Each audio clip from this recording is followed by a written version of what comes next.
ఓం నమ శివాయ. శ్రీశైల మల్లికార్జున మేడారం సమ్మక్క సారక్క చిలుకూరు బాలాజీ స్వామి. ఓం నమ శివాయ.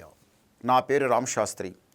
చిలుక జోషం అంటండి ఆ కాలంలో ఉంది, ఇప్పుడు గుడుక ఉంది, ఇక ముందు గుడుక నడుస్తుంది. చిలుక జోషం అంటే నిజం ఉందండి, నమ్మండి, వినండి. తి చిలకమ్మ అఖండ సినిమా చాలా గొప్ప చిత్రం. ఒకసారి తి చిలకమ్మ ఆ చిత్రం ఈసారి ఎట్లయితుంది ఎట్ల లేదు, బాలకృష్ణ పేరు మీద, మళ్ళీ అఖండ మూవీస్ సినిమా పేరు మీద తి చిలకమ్మ.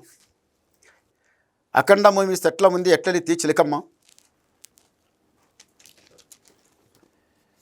వావ్, అఖండ మూవీస్కి ఈయనకి సాక్షాంగా అమర్నాథుడు శివుడు. ఆయన నమ్మింది శివునికి. బాలకృష్ణ గారు సాక్షాంగా శివునికి నమ్మిండు.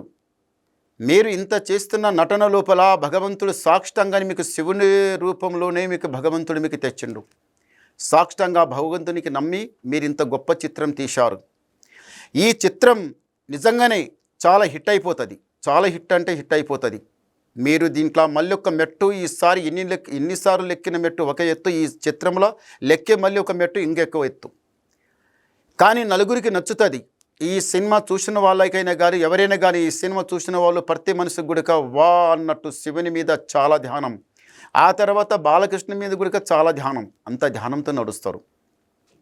సాక్షాంగా శివయ్యని వచ్చిండు, సాక్షాంగా ఆ స్వామి అమర్నాథుడి వచ్చిండు. ఈ చిత్రానికి ముందల చాలా పేరు వస్తుంది. ఇక కలెక్షన్ అయితే చెప్పే అవసరం లేదు, అది వదిలిపెట్టండి. కలెక్షన్ అయితే ఇక సవాలే లేదు. కానీ బాలకృష్ణ పేరైతే చాలా గొప్పగా వస్తుంది. ఈ సినిమాలో ఇప్పుడైతే చాలా నటన నటించిండు. ఆయన ఆ నటనకి ఆ భగవంతుడు ఆయనకు సాక్షాంగా ఈ పెనుక ఉండి ఆ ఫిలిం తీసిండు. చాలా మూవీ చాలా మంచిగా ఉంటుంది. కష్టపడి తీసిండు ఆయన, చాలా పైకొస్తాడు. పైకొచ్చే మార్గం కూడా ఉంది. లైఫ్ అంతా బాగుంటుంది. కానీ ఒక మాట ఏముందంటే ఈ చిత్రం అయితే చాలా హిట్ అవుతుంది. కంపల్సరీ చూడవలసిన చిత్రం. ఆయన మా గురించే తీసిండు, అందరి గురించే తీసిండు ఆ చిత్రం అంతా కష్టపడి. కానీ ఆ హిట్ మూవీస్ మాత్రం చాలా గొప్పగా అవుతుంది, గొప్ప పేరు వస్తుంది బాలకృష్ణది. ఈ సినిమా అయితే చాలా హిట్ అవుతుంది. అఖండ 2. నమస్కారం.